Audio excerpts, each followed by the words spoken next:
Hello, it's Mrs. Drummond. We've been studying ecosystems in our science. We've had a lot of terms to remember. Sometimes when you're trying to remember terms, it helps to make a model. This is a model of an ecosystem. Now, it's not a realistic model. I'm using boxes to help remember the terms. This box or crate right here represents the ecosystem. An ecosystem is all the living and the non-living things in an area. Remember when we went on a walk, or you watched me go on a walk a few days ago around the local little lake or pond? We're looking at the pond ecosystem. The ecosystem is made up of, one thing is the environment. The environment is all the non-living things in the area. They can be natural, God-made, or they can be man-made.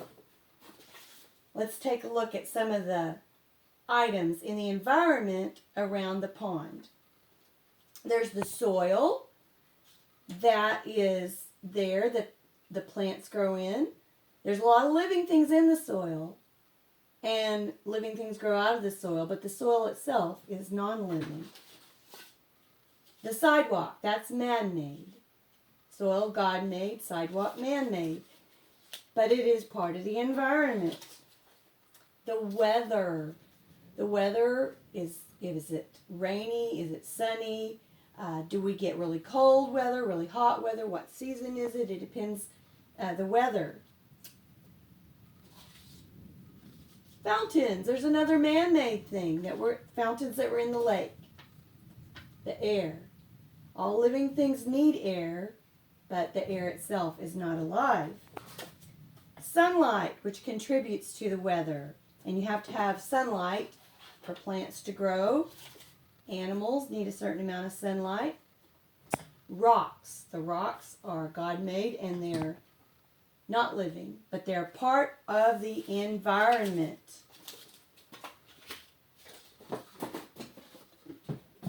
Besides the environment, we have the community. This definition of community as it relates to an ecosystem is all the living things in the area, plants and animals. Let's see what kind of living things we have in this pond environment, or pond ecosystem. The environment is the non-living things. The ecosystem is everything. In this pond ecosystem, we had turtles. They live in the lake. They do get out on the land, but they spend a lot of time in the water.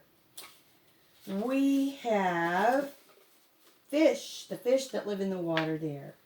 We have ducks that live around the lake and get in the lake. Those are some animals. Flowers, the flower population. The grass population, all the different grasses. The tree population. Each one of these is a population. Another population is the geese population. Each population has its own habitat, and the habitat consists of food, water, and shelter. Plants can make their own food, but animals have to eat. They have to consume food. For the geese, the food would be grass, insects, and fish. Mostly grass. Their water is the pond. They use the pond water. Shelter, they lay right on the ground for their shelter. They might get under a bush or under an area to get out of the rain or bad weather, but they do lay right on the ground at night. Now, some animals, like a squirrel, might climb up a tree. They might make a dray for their young. That's like a nest. Birds up in the trees where they would shelter. Depending on the animal, some animals go under the ground. All these living and all these plants and animals make up the community. Community, living things, environment, non-living things, all together, ecosystem.